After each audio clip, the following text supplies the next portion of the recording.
Okay, you guys, what is up? The King of Lightning is here today once again, as always, to do One Piece. One Piece episode 644 review, that is 644 One Piece. Now, this episode, of course, is going to be in the description box down below on OnePieceOfficial.com. Now, this episode's very simple. It's very simple, so this review will be quick by my standards.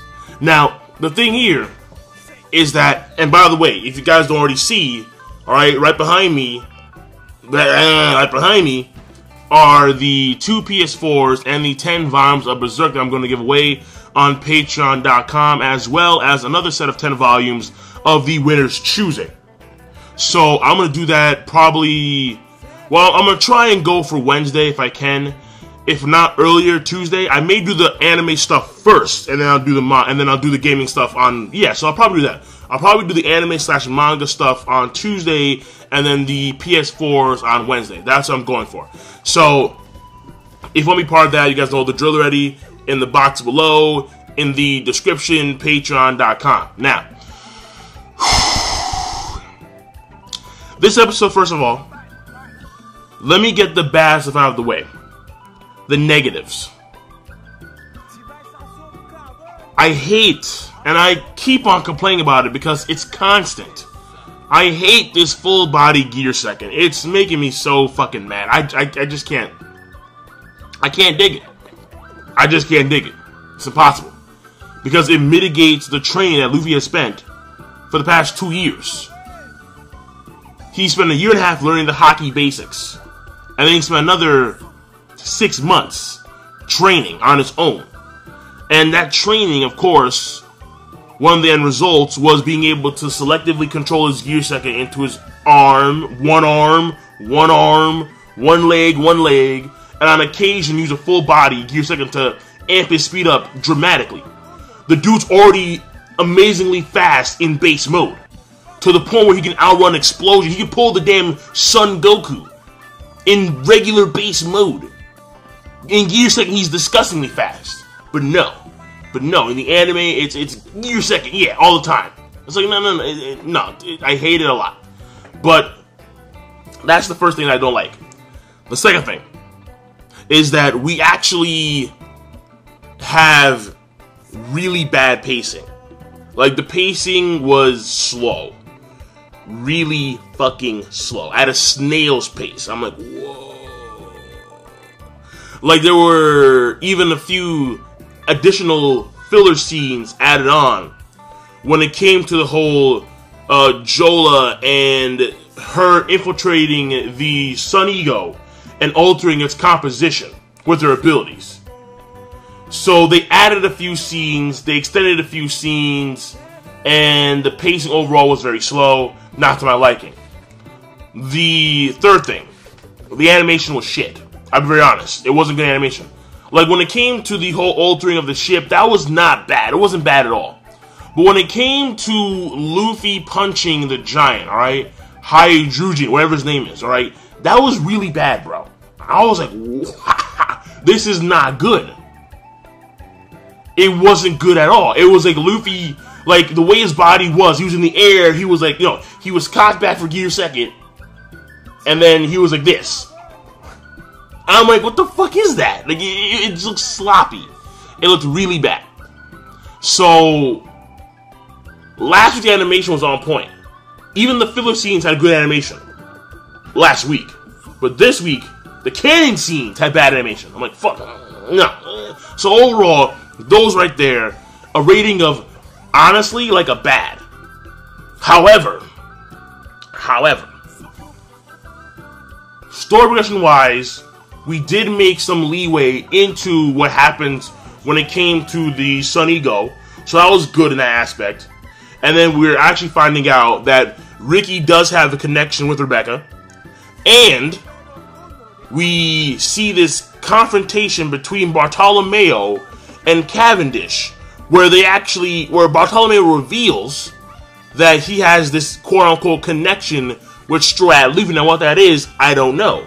Now, of course, in One Piece, just because you think it's one way, it's going to be a completely different thing. So for the anime cats only, the connection between Bartolomeo and Luffy, it's going to be one of those what the fucks. So I'm just saying. And also, we have Diamante, the quote-unquote champion of the Colosseum. And he's talking to Bellamy and apparently gave him some orders from Flamingo, where the orders are now to assassinate Straw Hat Luffy. So we did make leeway into the story. So overall, wasn't bad in that aspect at all. So there's one last thing I want to mention, and then that's it. We actually get to see the powers of one of the Quixote family members. She is Jola. She's, I think, a part of the Tribal Army. Because that's the way it's separated. Like, they have, like, separate branches. It's like Flamingo, then you have, like, your officers, like, your head officers. Like, Virgo is, like, one of, like, his top brass dudes. And then you have, like, dudes who, like, follow in suit under the officers and the branch officers. So Flamingo's setup is very Baroque Works-ish. Alright, like, Crocodile and Flamingo have very similar systems of, like, operations. And, like, who's the top brass. Like, who are the numbers. Alright, then the millions and the billions, then the officers, and then like the grunts. So they have like the same system of power going on here, or the same structure. So, well, very similar. Not the same, quote unquote, but very similar. But Jola's powers, of course, obviously Paramecia. When you can't fully explain it, odds are Paramecia. And her powers are a little bit frightening. Now, physically, she may not be that powerful, alright? She may not be able to, like, pick up, like, ships and toss them one-handed. No, I don't see that happen with Jola at all.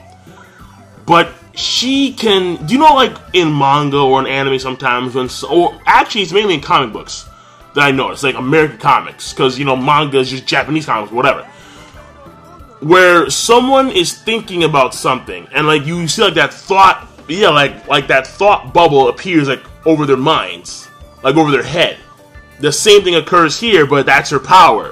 Where she can imagine something, and it's like that something becomes tangible when she thinks about it into a cloud. She throws a cloud, and whatever that object, and whatever that cloud like touches, it changes its composition completely. So her powers are a mix of a lot of stuff. They are. And it's a very hacked power. If Jola was actually someone who was, like, combat savvy, like a CP9, like, Rokishi user, she'd be devastated. She'd be absolutely devastated. So, the Paramecia, again, I think it's a very fascinating power that she has going on there.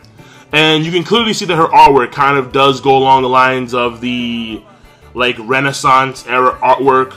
And I guess it also goes along with the theme of Dressrosa.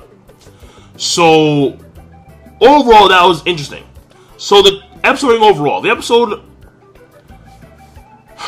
I'm going to give it a rating of subpar plus, to be quite honest. Right? Even though powers are fascinating, everything else was bad to mediocre at best.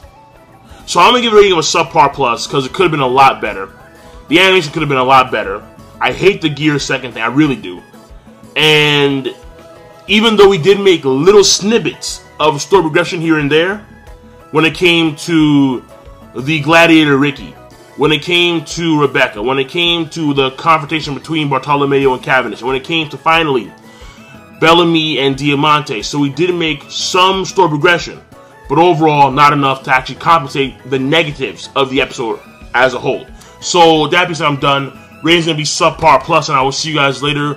Once again, the link to episode is going to be in the description box down below, as well as the Patreon stuff. So, King of Lightning, rate the video, comment, and subscribe. As always, peace. Have a nice day.